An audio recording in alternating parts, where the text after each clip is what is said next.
ஜின்களுக்கும் ஷைத்தானுக்கும் உள்ள வித்தியாசம் என்ன? யார் கேட்ட क्वेश्चन? குட். ஜின்களுக்கும் ஷைத்தானுக்கும் உள்ள வித்தியாசம் இருக்குதா? முதல்ல என்ன சொல்றீங்க நீங்களா? இருக்குதா? ஜின்னு வேற ஷைத்தான் வேறயா? ஒரே இதுவா? அப்படியா?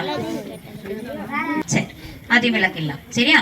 சரி, ஜின்கள் என்பது அல்லாஹ்வுடைய ஒரு படைப்பு. ஓகேவா? இப்ப நம்மள களிமண்ணால் படைத்தேன், சுட்ட களிமண்ணால் படைத்தேன் அப்படி சொல்றானா அல்லாஹ் ஆதம் நபியை? அதே மாதிரி மலக்குகளை படைக்கும் போது எதால படைச்சான்? ஒளியால் படைச்சான். அதே மாதிரி ஜின்னுன்ற ஒரு இனத்தையும் அல்லாஹ் படைத்தான். படைக்கும் போது அவர்களை நெருப்பால், புகையில்லாத நெருப்பால் படைத்தேன் அப்படின்னு சொல்றான்.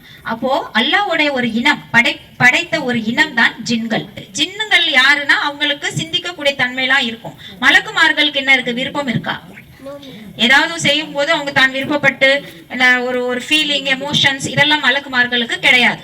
அல்லாஹ் என்ன சொல்றானோ அதை அப்படியே செஞ்சுட்டு போயிடுவாங்க. ஓகேவா? அப்படி இருக்கிறதுனாலதான் அவங்களால நம்மளுக்கு என்ன செய்ய முடியுது? இந்த தப்பெல்லாம் எழுத முடியுது. இல்லைன்னா பாவம் பார்த்துட்டு உட்காந்தாங்கன்னு வச்சுக்க, சின்ன பிள்ளை இதுக்கு எதுக்கு போய் நம்ம தண்டனையை எழுதணும் அப்படிலாம் திங்க் பண்ண ஆரம்பிச்சிருவாங்க. அதனால மலக்குமார்களுக்கு எந்த எமோஷன்ஸும் ஃபீலிங்ஸும் கிடையாது. ஆனா ஜின்களுக்கு எமோஷன்ஸ் உண்டு, ஃபீலிங்ஸ் உண்டு, அறிவு உண்டு, சுயமா சிந்திக்கிற தன்மை உண்டு. இது எல்லாமே ஜின்களுக்கு உண்டு. சரிங்களா? அதே மாதிரி அல்லாஹ் என்ன சொல்றான்? நல்ல ஜின்களும் இருக்குது, கெட்ட ஜின்களும் இருக்குது அப்படின்றான். அப்போ ஷைத்தான்னா யாரு அப்படின்னு பாத்தீங்கன்னா, இந்த நல்ல ஜின்கள்லாம் ஷைத்தான் கிடையாது.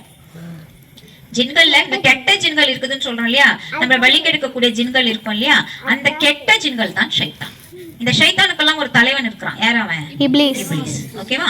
அவனும் ஜின்னினம் தான். அப்போ ஷைத்தான் என்றால் ஜின்கள் தான். ஆனா எல்லா ஜின்களும் ஷைத்தானா? அதுதான் கிளாரிபிகேஷன். ஓகே? ஷைத்தான் என்றால் ஜின்னினத்தை சேர்ந்தவங்க தான் ஷைத்தான். பெரிய டிஃபரன்ஸ் ஒன்னும் கிடையாது. ஆனா எல்லா ஜின்களும் ஷைத்தானா அப்படின்னு பார்த்தா கட்டாயமா இல்ல. எந்த ஜின்கள் கெட்ட ஜின்களாக இருக்குதோ, எந்த ஜின்கள் வழி கெடுக்கக்கூடியதாக இருக்குதோ, எந்த ஜின்கள் அல்லாஹ்வுக்கு மாறு செய்யக்கூடியதாக இருக்குதோ, எந்த ஜின்கள் அல்லாஹ்வின் கட்டளைகளுக்கு கட்டுப்படாமல் இருக்குதோ, எந்த ஜின்கள் மனிதர்களை வழி கெடுக்குதோ அவர்கள் எல்லாமே ஷைத்தான். மனிதர்களையும் ஷைத்தான் இருக்கிறாங்க. நல்லா சொல்றோம், மனிதர்களையும் ஷைத்தான் இருக்கிறாங்க. யாரு? எப்படி ஜின் இனத்துல ஷைத்தான்கள் இருக்கிறாங்களோ அதே போல மனித இனத்திலையும் ஷைத்தான்கள் இருக்கிறாங்க. யார் அவங்க? கெட்ட மனிதர்கள். எப்படி கெட்ட ஜின்கள் எல்லாம் ஷைத்தானோ அதே போல கெட்ட மனிதர்கள் எல்லாம் ஷைத்தான்கள். ஒரு சூறாலையும் சொல்றானே அல்லாஹ், இத்தகையோர் யார் கரெக்டா சொல்றீங்க? ஜின்களிலும் மனிதர்களிலும் உண்டு. எந்த சூரா? அல் பக்ரா. என்ன சூரா சொல்லுங்க? குல் அஊது பிரப்பின் நாஸ் இலாஹின் நாஸ் மின் ஷர்ரில் வஸ்வாஸில் ஹன்னாஸ் அல்லஸீ யுவஸ்விஸு ஃபிஸ் சுதூரின் நாஸ் மினல் ஜின்னத்தி வன் நாஸ்.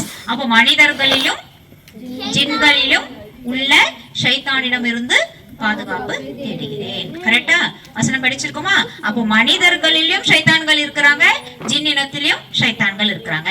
அப்ப இந்த ஷைத்தான் என்ற வார்த்தைக்கு என்ன அர்த்தம்? யாரெல்லாம் அல்லாஹ்வின் வழியை விட்டு ஒருத்தவங்களை தடுக்கிறாங்க, யாரெல்லாம் அல்லாஹ்வின் கட்டளைகளை மீறுறாங்க, இவங்க எல்லாருமே ஷைத்தான்கள் தான். ஓகேவா? ஜின்களுக்கும் ஷைத்தானுக்கும் என்ன டிஃபரன்ஸ்? இப்போ ரொம்ப ஷார்ட்டா, கெட்ட ஜின்களும் மனிதர்களும் அல்லாஹ் ஷைத்தான் என்று குறிப்பிடுகிறான்.